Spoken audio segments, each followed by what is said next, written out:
What's up, Tiger fans? Welcome back to another episode of Tiger Talk TV. I am the Corey C. Make sure you subscribe to the show and hit that notification bell so you do not miss a single upcoming episode. You can find us on the Apple Podcast app, Spotify, YouTube, or wherever you listen to podcasts. Be sure to follow the show and tell every Tiger that you know. And remember, when you support Tiger Talk TV, it all helps the cause, which is the I love Jackson State University. All right, we got a special guest in the building. We've been waiting to get him on, waiting for the perfect time. We've had plenty of chances in the past, even going years and years and years back to bring him on, but we wanted to wait to this special moment. We had a big announcement coming out about him recently. We knew it would happen, but we wanted to make sure it was official before we brought him on. The defensive line coach. How you like that title? Defensive line coach. Jack. How Oh you feeling? yeah, baby, man. Appreciate you having me, man. Appreciate you having me on, big dog. Ah man, long time overdue. Man. I know the fans have been waiting to see this because they follow you on just following Jackson State on social media. They always see you, man. They see the energy. You and Javancy, I don't know. Y'all go neck and neck. Y'all go neck and neck when it comes to bring that energy. So Hey, we had to bring you on. and I ain't gonna lie, man. I don't defer in competition in too many things, but I ain't gonna lie. I think JJ, Coach Vancy Jones, might got me a little bit on the Like, energy, but he I might. ain't far behind. I ain't far behind. If you're gonna come in second on anything, coming in second to Javancy and energy, that's okay. That's one thing. That ain't That's okay. bad. That ain't bad. Right? Indeed. Cool, man. So how you feeling? The title, man. How does it sound? Defensive line coach. Man, I'm blessed, man. I'm excited to get to work. I love my kids. I love the group I got. I'm just excited to get to work. I mean, of course, I'm no stranger to the football world and this, so it's just now exactly being the guy. I have the title is my room, and Yeah. so I'm excited for the world to see the product. Yep. Well deserved. You put in the work, obviously leading up to this. So let's go down this journey, this football journey, and kind of see what got you here. So let's take it all the way back to growing up. Where are you originally from, and where'd you grow up? Okay, I'm originally from Detroit, Michigan. Okay. Originally from Detroit, Michigan. That's where my mom's family is based out of. And then around about middle school, we ended up moving back here to Mississippi. My dad's originally from Bassfield, Mississippi, down Okay. south. Yep. So we ended up moving back down here once he retired from General Motors, and I've been in Madison ever since. Okay. So rep that high school. You went to one of the powerhouses. Yes, sir. Madison Central Jaguars. Go Jags. Go Jags. Go Jags. Yes, So talk sir. about it. I know y'all had some successful teams while you were there. State We playoffs. did. We did. I got to learn. I didn't know it at the time, but I got to learn from some legendary guys, some Hmm. legendary coaches. I got to play for Ted Taylor, who was a part of the Mike Justice staff that took Madison Yeah. Central to the state championship in '99. Coach Tim Sharamick, longtime defensive coordinator. He's been at Clinton. He's been a lot of places, Germantown, Yep. and Coach Bobby Hall. Coach Bobby, a lot Wow. of people know Bobby Hall. So it was crazy. I just got to learn and watch them as a player, and I got to see what successful programs look like Man, you've been at an early blessed. age. You've been, if I can speak for you, I'll give you a chance to speak it too. But you've been blessed to play for some great coaches because we haven't even gotten to college yet. We talking about these legends in high school. So once you got to Yeah, college, that's a whole nother story. We'll get to that. But man, no, indeed, it definitely was a blessing, man. And I was one of them kids, man. I just, contrary to my other teammates, I wasn't just naturally gifted with the athletic ability. So it was kind of some things that I had to grind and work for to get. I was like one of those guys that back in my day, in eighth grade, if you weren't good enough to get in the game at first, you had to play in the fifth quarter. And that's when the game is really done. But they keep people running clock for the kids that's trying to learn how to get right. So man, I had to grind it out, but I had some great coaches. Got to see a great programs run at an early age. So some big blessed. names have come through that Madison Central program. Who are some guys that you played with that we may be familiar with? Guys who just went on to play maybe at the next level. Larry Hart. Larry Hart was a big time defensive end that I got to play with. He played at Central Arkansas, then played Okay. in the NFL, and he's now Okay. coaching football as well. He's coaching at Campbell University. Oh wow. So Okay. yes, he's been doing this thing. I also played with a couple of guys. We all went kind of junior college together and that were pretty good. And we had went to homes as a Yep. little package deal, and Okay. we did some good things up there as well. So Okay. played with a few guys, but I can't think of them all off the rip. Gotcha. Gotcha. All right. So as you said, Holmes went the JUCO route after high school, and then ultimately, where'd you go after that? It's Well, all good. ultimately, All yeah, good. it is, man, it is. Ultimately, I ended up at the Grambling State University, For sure. For the sure. Tigers, down there in Grambling, Louisiana. And who'd you play for down there? Oh man, that was once again just blessed Hmm. to see a lot of great coaches. My first head coach that recruited me down there was Rod Broadway, Yep. and he was a guy that had success, won national titles, and that was just a great experience. Those guys there, they worked at a different level. They recruited, and when you looked around, and you felt proud to be recruited Hmm. by them because you looked around at your teammates and you're like, man, we awesome dogs. So it was a blessing. And on that staff, man, you had Trey Oliver, who's the Yeah. head coach at A&T, Sean Gibbs, James Spady, who was also Yeah. a Man. head coach as well. Keith Wagner, really good O line guy. Yoshida. You had a lot of bunch of Yeah. guys. Coach Washington, that did some time at A&T. He was on that Yep. staff. Yep. So Wow. just you Man. just getting to see a lot of guys as their position coaches and special teams coordinators just rising, and they were a great staff. They really were. And then after Coach Broadway ends up leaving and going to A&T, my going into my senior year, and I'm blessed to get to play for the great Doug Williams. Man. Super Bowl champion, Super Bowl MVP. Man, it was an awesome experience. So I was just really blessed, and even under that staff, he had a lot of good coaches. My offensive line coach at that time was John Montgomery. He did a great job with us as well. Um, when I was just blessed, man, it was a Man. great experience, and I got to actually block for his son. His son was our Okay. starting quarterback. So Wow. Doug Williams Jr. was our starting quarterback, and we won SWAC that year. Man. Yep. Won the swag. That was what, 2011? Yes, sir. Okay, Yes, sir. man. So played on a great team down there at Grambling, and it's no wonder you became a coach. And all those coaches who you played for, did you know back then that you would be a coach, or do you think that at least played a role in it, just having such a great example? I think in high school, if I was just gonna be honest about my journey personally, in high school, I felt like I knew I was gonna be a coach. I was one of those guys that even in ninth grade, I wasn't on varsity, but I asked the coach, "Can I be the water guy so I can just get more experience and watch?" I just like being around the program. Um, but when I got to college and I got to see this is a real grind and a real business of it, I kind of was like, well, you're also listening to your parents and your other Hmm. influences. Well, you got criminal justice over here. You can go be a Hmm. FBI agent. You can go do Yep. this.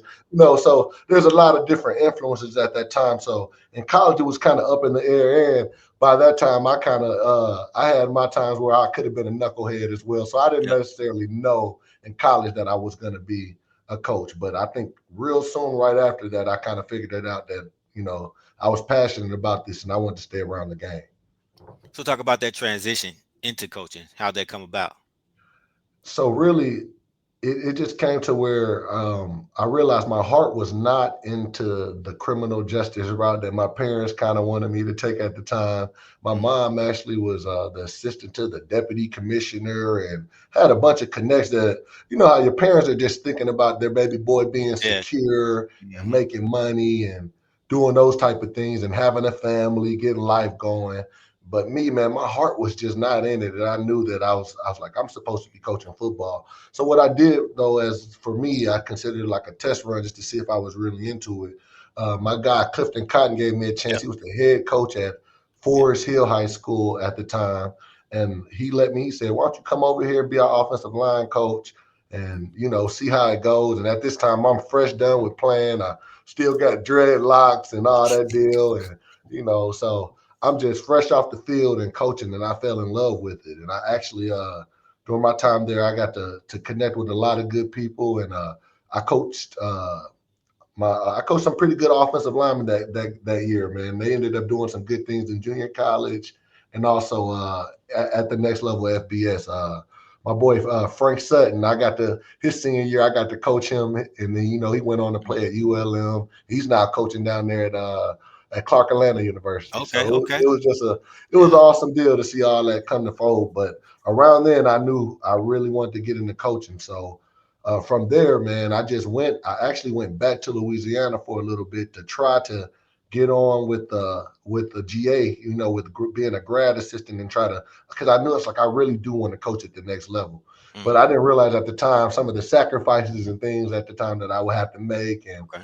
I didn't kind of weigh that out. And I was like, well, I didn't, I want to coach, and I don't think any of these coaching staffs at the time, it was like a different climate in the coaching profession Mm-hmm. where guys didn't really have dreadlocks and hair. It's Okay. all supposed to be straight and arrow, clean cut stuff.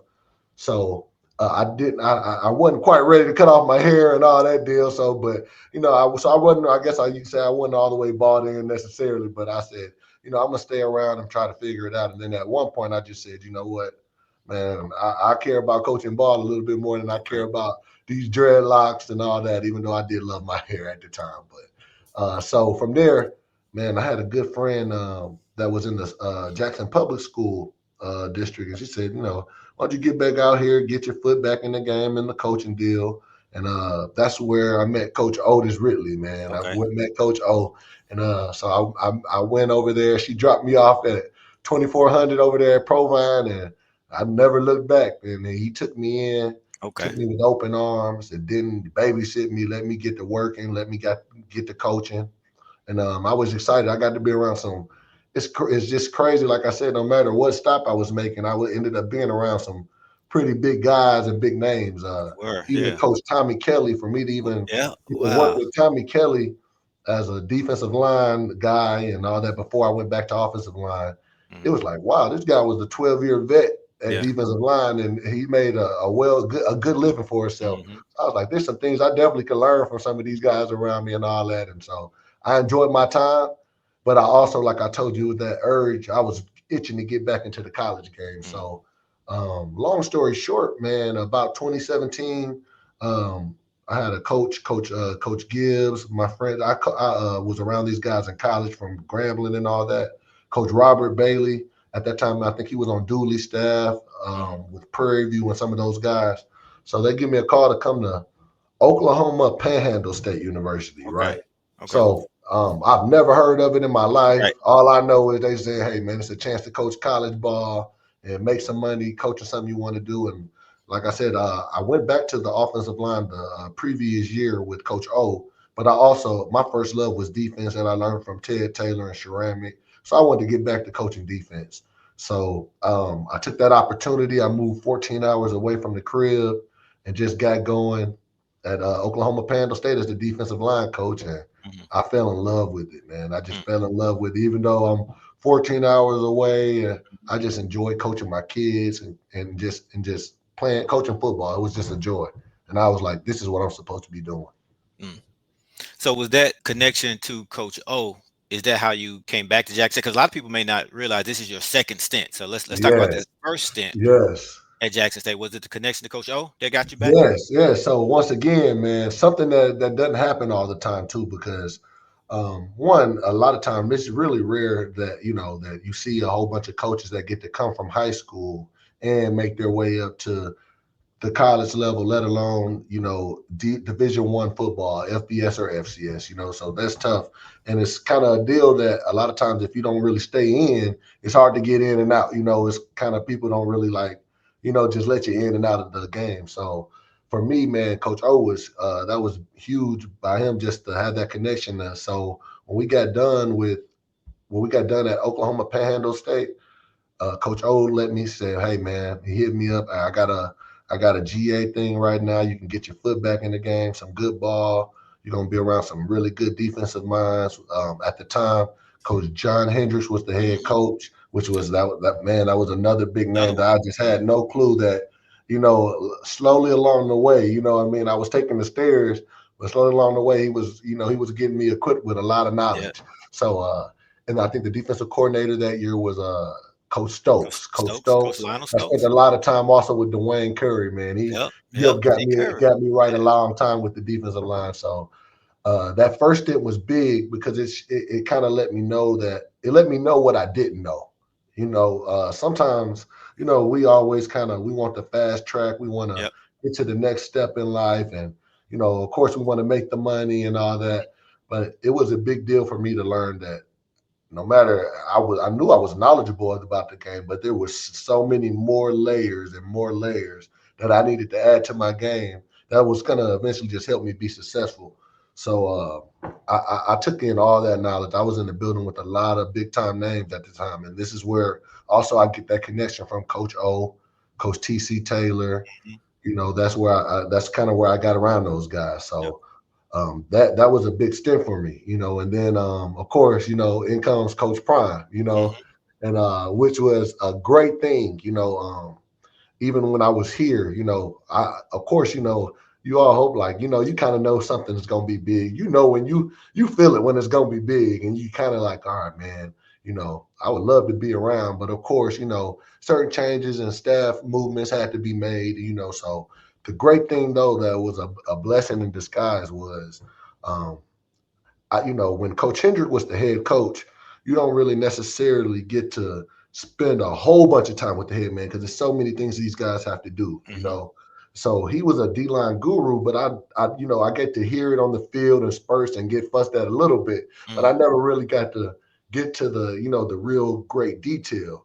And I think the great thing for me was that when he took a defensive coordinating job at Hines Community College, Mhm. he offered me the defensive line job, and there, man, it was just a wonderful thing for me to get that type of knowledge directly from someone that's worked all over the FBS. He was on Jackie Sherrill's staff at Yep. Mississippi State.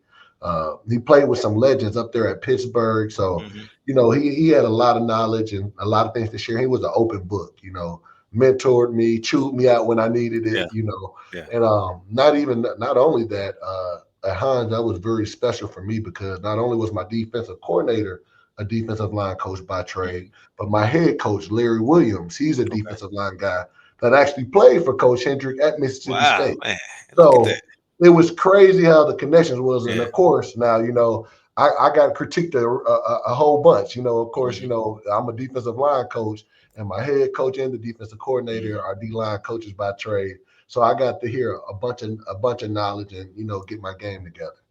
And so, but once again, man, Coach O, man, he was tremendous. And again, it's like, now that, fast forward, Jackson State is on a whole nother type of level. Mhm. It's a different market, a different brand. Yep. It's big time. And it was awesome because afar, I'm cheering these guys on, Coach Okay. TC Taylor and Coach O. I'm cheering them on. But of course, like, man, I really wish I was in that thing, man. It looks like they get into it and all that. But I also was enjoying my time that I was getting to spend with Of Coach course. Williams and Coach Hendrick. So I was just cheering those guys afar. And when Coach O gave me a call and said, man, I got a way that you can get back in this thing. And Mhm. he offered me a defensive line analyst role, and at that time, I was working with Coach Jonathan Bradley. Man, Yep. Mhm. he was big for my growth too. Coach Bradley got me in here, and a lot of stuff you got to think. I'm coming from junior college, so once again, these guys are guys that have worked under big time guys. Coach Mhm. Bradley's worked for Gus Malzahn and a bunch Mm. of other great coaches. Man. Jeremy Mack, I think he Yeah. reunited with him recently at Yep. Kennesaw. So these guys are giving me a bunch of knowledge that I'm just to an extent I'm a little ignorant because I just don't know no better. And they're still pouring in knowledge into me and getting me together. So it was great to work. And he was also that was one of my first few times where I got to see the defensive coordinator is the defensive line Yep. coach. Yep.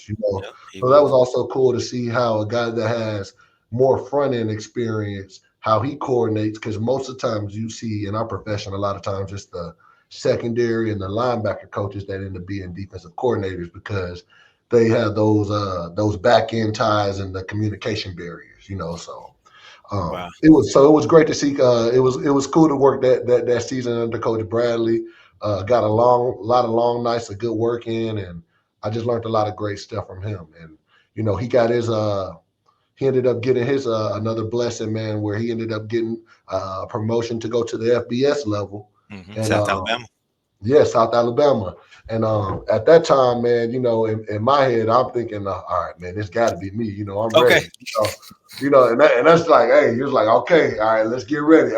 Hey, let's go. So, but God had other plans, man. Mhm. God had other plans, and Mhm. so, I'm not gonna lie, I was pretty kind of tore up about it. I Okay. was man, like what else I got to get better at? Like, like Mhm. I'm just feel like I've been learning, I'm getting better, but ended up being a blessing in disguise, man, for me to meet Coach Khalid James. Mhm. man, it was just a blessing, man. He was another guy that I felt like he groomed my game to another level. He's a guy that he already, as a young brother in the coaching profession, he's already been stamped and approved by a lot of SEC guys and guys that are Yeah. doing it at the highest levels. And for me, I'm 35 now, me being my age, I'd always thought all this great knowledge was gonna, come from a guy almost like I had in the past from Hmm. Coach Hendricks, some Yep. older guys. And it was just amazing to get this type of knowledge and expertise from a young brother that was giving it with a little flavor. You know what I Yeah. mean?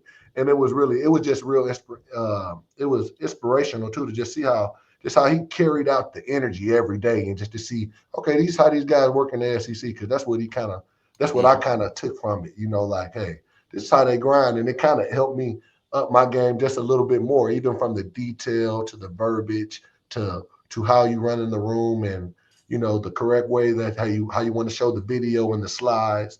It was just big time for me. So I had a great experience with Coach Khalid James, man. It's still my guy to this day. Yeah. Which For sure. I still keep in touch with all those coaches. All those coaches I named along the way, they were all instrumental, in my growth as a D line coach. That's why I try to give people their flowers while they living and shout Hmm. them out, because all those guys helped me out a good bit. So then, we were blessed to have that run, and we had a great run with the national championship, and it's been history ever since. Yeah. You talked about the relationship with Coach James. I saw you recently linked up with him, posted that picture on social media. But Indeed. so you talked about being kind of disappointed when Coach Bradley leaves and you think you're the next man up, but they bring in Coach James. Obviously, learn from him, win a championship. Now he leaves. Right. What are you thinking at this moment? I just like, man, I got it. It's mine, right? That's how I'm just kind of feeling like, it's mine, but also I do know that this is Jackson State once again is a big market. It's a big time job. So I also know that you need to be doing this. I call it my evaluation time, while Coach James is kind of transitioning and he's moving on. I need to make sure that I'm moving on point and showing guys that I am ready, and just Hmm. kind of go ahead and just get to work, and always kind of just moving almost like it always is your room already. Right. That's the approach I took. Yeah. We had Coach Quinn on before last season, well before last season started, before Coach James had even coached his first game at Jackson State. I'm going to play a clip. And I want you to listen to this and I want you to react. He said some favorable things about you, and he basically already knew. So let's check it out. And I want to mention one more guy. I want to give him some shine as well. Coach Aaron Jackson, assistant D line coach and defensive analyst. So he's an up and comer on the staff. So tell us a little bit about him. Man, he's at first I thought when I first got here, he was just so laid back. And then I think he was just figuring everything out, just evaluating things. Uh, Out of the blue, he just got real loud. Oh yeah, he got comfortable, moving around with plenty of confidence. He's a technician as well, and I think I was talking to him the other day and said, hey, Coach James ain't gonna be here long now. Hmm. He's not gonna be here long. Be ready. And I was just picking his brain and say, you done worked under Coach Bradley, you done worked under Coach James. Two different philosophy, two different mindsets as far as how D line play. You know what I mean? I ain't gonna get into that, but I Okay. said, which approach would you take? He said, man, a little bit from both of them and making my own gumbo. So I Hmm. said, okay, but he's ready. He's gonna be the next in the chamber. Um, and the kids love him. He can relate to him. He's a technician. He got both sides of it. Coach Jackson gonna be a great one for us this year. Man, that makes Coach. I'm not gonna lie, that makes me feel good to hear coming from DCTQ, man, the mad scientist. He does a great job of scheming, and anytime you can get some good validation or some credit from him, man, that's big. And Yeah. it happened. I remember that that's crazy. As I was watching the video, I remember those conversations, and even during the tough times, he was always there, man. Stay locked in and keep working. Just keep grinding, and it's gonna happen. And here we are. So he didn't tell me a fib at all, man. It Hmm. happened, and I Yeah. appreciate, because it's always good to have guys like that on your side as well. Yeah. If your defensive coordinator believes in you, No, it also helps the rest of the building to kind of get behind you as well. absolutely. Absolutely. And then he Indeed. talked about those different philosophies that you were under as a coach, as an assistant D line coach. Now you're the man. It's your job. It's your show to run. Talk about putting your stamp on this program and on this D line and the philosophy. So just the philosophy, like Coach said, I've been blessed to work under multiple different schemes and schematics. And one thing about my gumbo is I do believe we are going to stop the run. We are good. That's the number one goal always as the defensive line. We're going to stop the run, and then we're going to affect the passer in the passing game. So without giving too much away of our Yep. sauce and all that, you know what I mean. But we're gonna play a physical brand of football. We're gonna get after opponents. We're gonna defeat blocking schemes, and we're gonna affect the quarterback, whether that's sacking them, getting our hands in the air, just causing havoc. We got it so far, man. From last year, we got a pretty good record. It's tough for quarterbacks to make it out the vet this year. Yeah. We Yeah. want to All make right. sure we want to make sure we continue that trend. Yeah. Yeah. Carry on that tradition. And I Yes, know sir. you were so excited to see Mr. Jeremiah Williams return, right? Be that anchor along that D line. So talk about Whew. how huge it was to be able to keep him and what he means to this defense. Yes, that was one of the biggest retention pieces for what I think we're about to make history with this season. Jeremiah Williams does everything you ask him to do as a football player, and more. As far as he shows up in leadership, he's gonna come play every day and come to practice every day with and have a good attitude about it. He comes to work, and he's one of those guys that's hungry for the knowledge and hungry for the technique. So he keeps the coaches on game as points. So you can't come in here and just put anything on the board and just tell Jeremiah anything. He's not going for that. So he wants to know the inner workings. Well, coach, why we got to do this? Coach, why do I need to go two gaps over? He needs to understand how things work, and that's what makes him such a great player. Has such a great football IQ. He understands the why. Hmm. And just having a guy like that in the middle of that defense is just great, and it makes my job easier, way easier every day to have Jeremiah Williams in that room. Yeah. He's just tremendous. He's what this program is what we built off of, grit like that. Right. And talk about him as a leader or his need to be a leader because he comes across as a quiet guy. So what does he bring to the table? Is he a vocal leader? Does he just go out and get the job done and lead with action? And what do you need from him? He gives a little bit of both. Jeremiah Williams is one of those guys. I think he plays shy a little bit for the camera and for you guys in the media a little Okay. bit sometimes.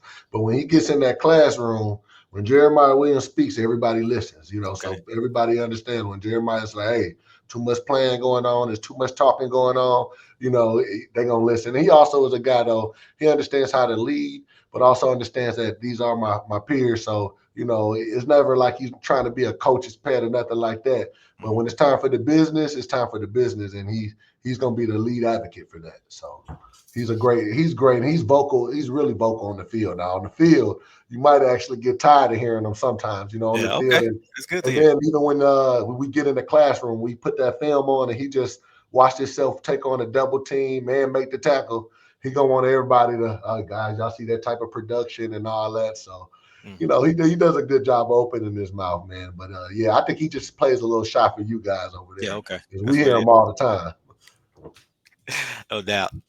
And let's talk about some other guys who will be returning and making a huge impact on the team. Now, this is always the hard part of the show when we bring a coach on because we can't sit here and go through every single guy. But I do want to highlight a couple guys, just kind of get your take on them because obviously they've been there, they're coming back, and I would imagine you expect them to have a big role. So let's start with Mr. Demane Lacy.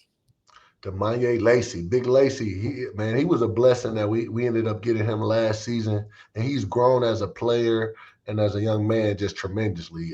You're talking about a 6'4", 290, good looking, lean guy that's going to be able to play all over the D line. He's pretty versatile. This is a guy that used to play quarterback in high school, so this is Wow. a guy that grew into a D lineman. So people are surprised, but Demani Lacy can dunk and he'll get off vertical. Wow. So we were blessed to get him last year, and I look forward to him doing some great things this year. He's going to be big for us. Okay. We talked about how big it was to get Jeremiah, obviously Jeremiah to return with more eligibility, but talk about Mr. John Brown, who was out of eligibility. You had moved on, right? And then Yes, this rule comes yes, out, and then all of a sudden, boom, he's back. So talk about that man. surprise and how big of a boost that is. Man, that was another blessing in disguise. I had no clue I was going to get another year at John Brown. John Brown was a guy that I also coached at Provine High School with Coach O. So whenever he came, even Okay. in the Okay. last season for the championship, we already hit it off. I know him well. I also coached against him when I was at Hines. He was at Mississippi Gulf Coast. So I always got to keep an eye on John Brown. And for us to end up back at Jackson State together, that was just a good deal. And he's been a guy he's been a great guy that the locker room embraces that. He's a guy that's truly from Jackson, Mississippi, over there on the west side, went to Yeah. Provine High School. So, all those guys, they feel good with John Brown around, Yeah. and he kind of brings that tough mentality of working hard every day, and we're gonna be real gritty and get it out the mud. So that's what John Brown brings, and he's a talented football player as well. Yep. Plays really good in the run, and he's been improving day by day in the pass rush. So I look forward to him to being a vital piece of what we have going this year. Yep. Yep. And then Mr. Tamont Wells, a guy who we're expecting to just have a breakout season. You saw it last year in spurts here and there. Well, just putting it together. What do you expect from him? Tamont Wells is one of the guys that I'm probably one of the most proud of because he came a long way. He's again, I understand that transition phase one being a past JUCO product, but also coaching in junior college. That is a transition when even if you're one of the better junior college players, going from junior college and transitioning up to FBS or FCS ball is a pretty big jump. So Tamont had to come in and grind it out and learn technique because he was just kind of getting it and going and just being a football player at Kahoma. And Hmm. to now he's kind of like a technician himself. And he has some of the athletic traits that you just can't coach. He's a real fast guy, super explosive, strong. I mess with him all the time. He got tree trunks for legs, so Hmm. he's kind of athletically, he kind of gives us that kind of little twitch that True Thompson provided for us last year. Oh, okay. So, he's gonna also be another big part of what we got going on. And he's also one of the higher grading guys in the classroom. So he's really intelligent. I just love everything Tamon brings to our program. Awesome. And another guy who made that transition from JUCO last season and looking to step up as well, Kazari's Buie. Talk about him.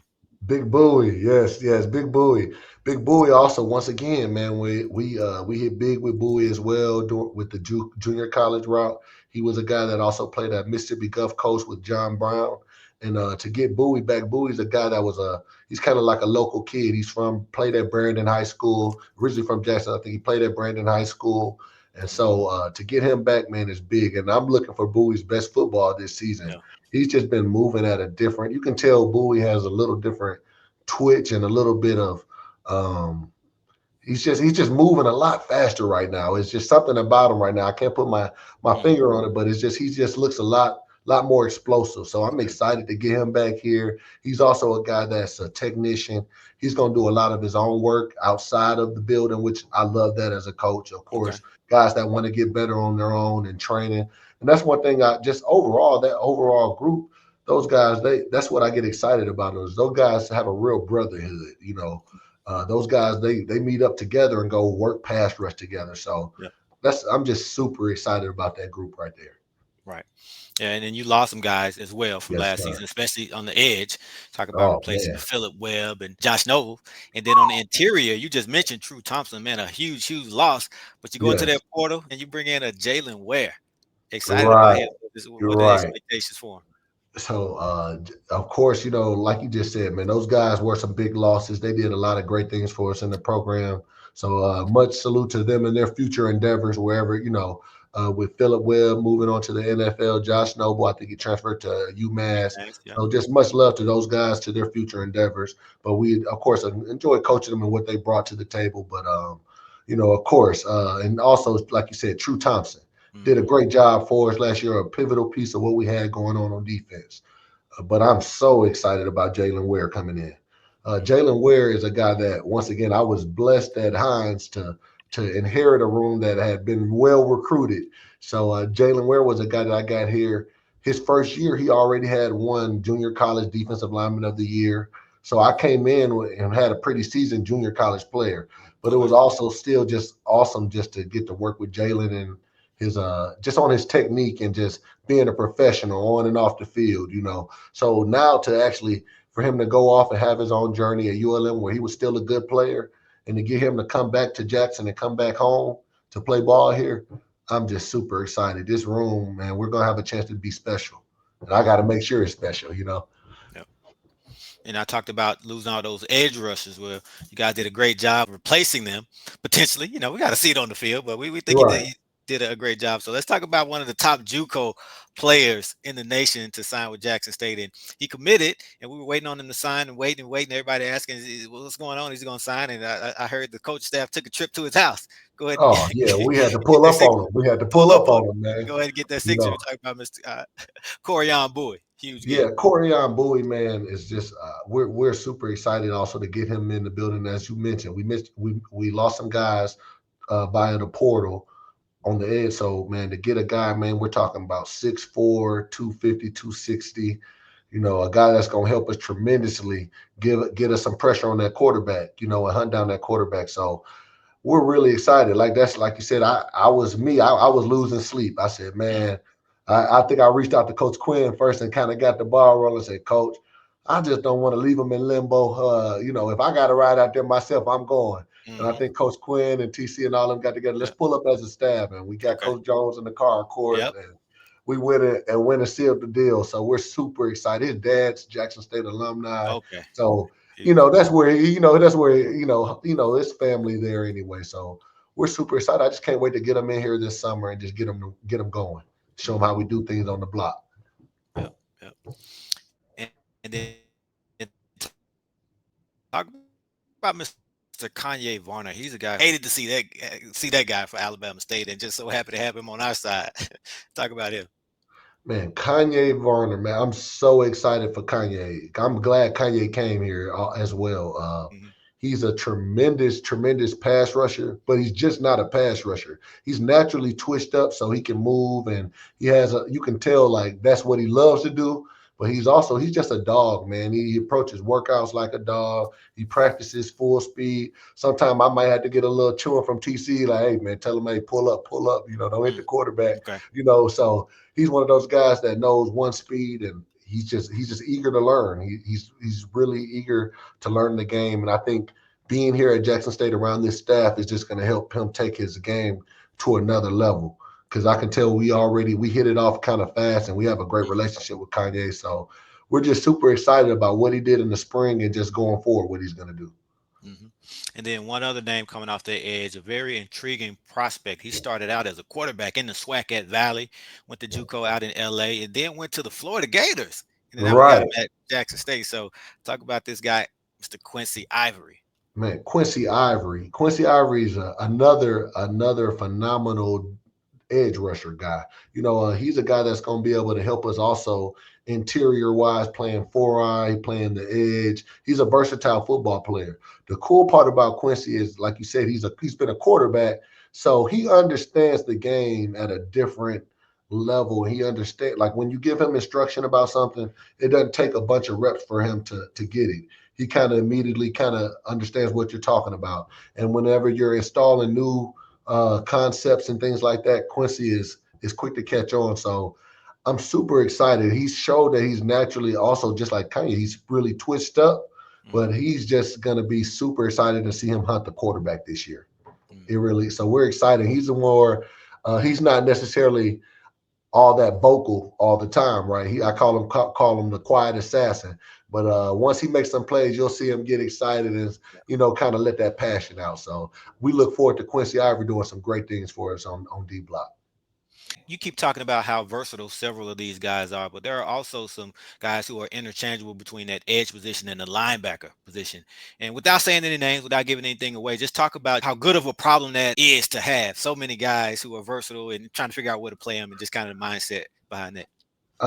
It just makes us that more dangerous. We once again credit to Coach Quinn. He's gonna put the time in each week and make sure that we're schemed up and that we're coming up with a great defensive game plan. We do, even from the blitzing and all that. I think whenever you just look at how versatile we are, you just we're bringing pressure. We're gonna Mhm. come and hit your quarterback, but now you just don't know where it's coming from. It could be the corner, it could be the safety, the linebacker, the DN could be dropping, the D tackle, the nose guard could be dropping. It's just now I think now you just kind of get into a thing where now we pretty much can disguise in every type of look that we want to give. Mhm. Coming out of the spring, now heading into the summer and the fall, what are your expectations and what are those biggest areas of improvement? You're going to add a couple big names. We talk about Corian, we talk about Jaylen, but what's the thing that you really want to drill and instill into this team throughout the summer and the fall? Well, really, the main thing is to understand that we all have to understand that whatever you thought we did last year, whatever that is in the past, we don't. My guys are going to be forbidden to talk about championship, Okay. anything about that from last year. Okay. We got one goal, and that's to get there and make sure we finish in Atlanta this year. So what we got to do is go back to the basics. The borrow line from Yo Gotti there, man. Just go back to the basics and we got to go grind it out. We got to get in this Mississippi heat. Hmm. Sometimes on that turf, it's going to be 101, and we still got to get every rep. We got to do extra. We just got to put our work in, because we're talented. The talent won't be a problem here at Jackson State. It's Hmm. just on, making sure we mold it the correct way and get them going. Hmm. Yeah. Talk about Coach TC because you mentioned all those legends that you've had a chance to play for or coach under. You get to Jackson State and you get a first time head coach, but you knew TC when he was on the staff as an assistant. So just talk about Yes, his growth from assistant to year one and now being, hey man, he's one of the top coaches in the country. right, right. And it's so crazy. Like I said, you just sometimes God is aligning you with people and you don't know at the time what that relationship's gonna be and what's gonna come of it. You just know, okay, man, I'm around some good people. I want to make sure I do a good job, and TC was one of those guys that even way back in 19 on Coach Hendrick's staff, Mhm. he used to always give me words of encouragement, and just kind of say, hey, Jack, I see what you got going, man. I like the energy. Keep it up, man. Hey, Mhm. man, I'm watching. Just because sometimes people don't understand. A lot of times, if you haven't done any of the assistant positions, the Mhm. GAs, the analysts, it can sometimes get discouraging. You working and grinding, you're not making much money. Mhm. You're not going to get much validation for the success or the failure that Mhm. whatever happens with the program. But so it's always encouraging when guys that are on the up and on the rise kind of give you positive words of encouragement. And so TC was always kind of like one of those guys that also took on like a big bro role. And if he see me doing something in the building, I ain't got no business. He ain't gonna embarrass me. He kind of real smooth and cool. Hey Okay. Jack, you need to kind of go about it like this now. I like what you got going with that, but don't do that right there. And stuff like that, and just kind of helping me, kind of grooming me along the way as well. And it was also cool, man, just to see his transition. Just to watch him and see the great things that he was doing with Coach Prime, him and Coach O, but just Mhm. especially TC with the play calling and all that with Coach Prime and watching the offensive guru kind of grow and become a monster. It was a good deal to see, and even transitioning under whenever he's the head coach now in 23.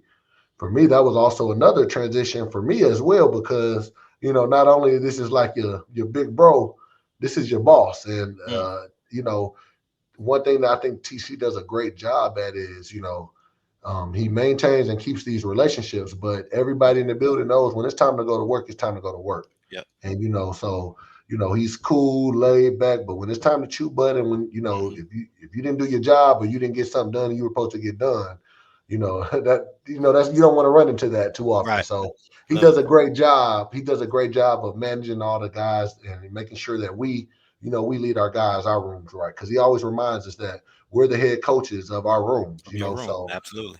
we have to lead accordingly. And he does a great job of just upholding that standard and just day in and day out, just seeing a guy come to work and just grind and not really buy into all the antics. It's just the facts are the facts. Whether we got whooped, we got whooped. Whether it was a good performance or we can be better, we can be better. And Mhm. and just leading us on a straight path. He does a great job. He just does. Good stuff. Good stuff. Coach, I saw you out on the road recruiting recently. I want to talk a little bit about that before we get you out of here. All Talk right. about what it's like being out there on the road because we, as Jackson State fans, we feel as though we have a pretty big brand, but that's us, right? That's how we feel. But when you're actually out there, just talk about when you go to these different schools throughout the Southeast or throughout the country and you have that J hat on and that block on your shirt. Just the receptiveness that you get from, especially when you're talking about going after a 3, 4 star kid, even a 5 star kid, compete with some of the Right. biggest. Right. Of course, once again, that block on the chest means a lot.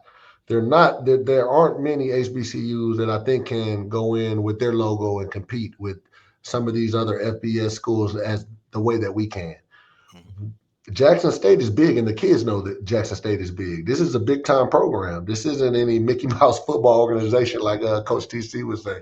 This is some big time football. So when we go in with that brand, we go in with confidence. And when we talking to you, we're looking to land you.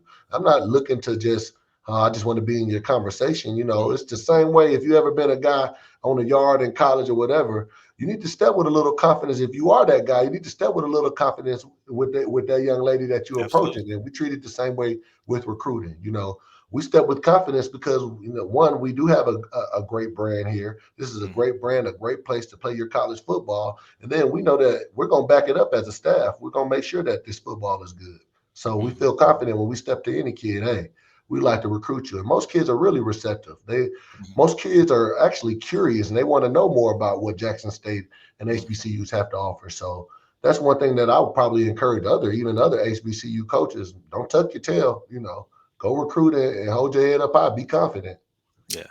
Yeah, we love it when we see y'all out there on the road recruiting, and we can't wait for those offers to start coming through on Twitter so we can start retweeting them and getting up under in the comment section, talking to the kid and telling them how great Jackson State is and how much we want them. So, how important is that the fans active on Twitter and showing those guys love?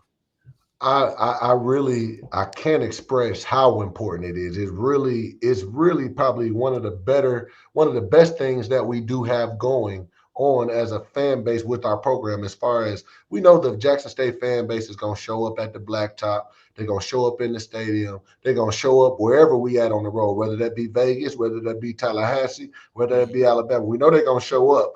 But for the fans to actually be engaged with us on social media, it takes our game to another level because just if you really think about it these days, if you're not talking about, money and some other deals, most of the kids want to feel the love. They want the validation to know that whoever this is recruiting me with this block on their chest, it matters. Football matters to them. Everybody wants to play where it's big time. And so when our fans get on Twitter and Instagram and blow up kids and let them know that, hey, we can't wait to get you in Jackson and can't wait to see you at homecoming. It takes our game to a whole nother level, a whole nother level. And I just want to let from Coach Jack to the fans, we really, really appreciate y'all. Y'all are doing y'all thing, and let's keep going. Let's keep No going. Let's doubt. take it up a notch. No Indeed. doubt. We definitely will. We definitely will. Coach, we appreciate this. It's been a long time coming. No, Glad for to finally sure. get you on the show. Now we got to get you back on. Hopefully, right before fall camp starts, we can get a summer report, bring you back on before you guys really get to it. Indeed, indeed, man. Appreciate y'all having me, man. DI love. Let's do it. Okay. All right, man. We'll be Yes, in sir. touch. Go Tigers. All right. Go Tigers.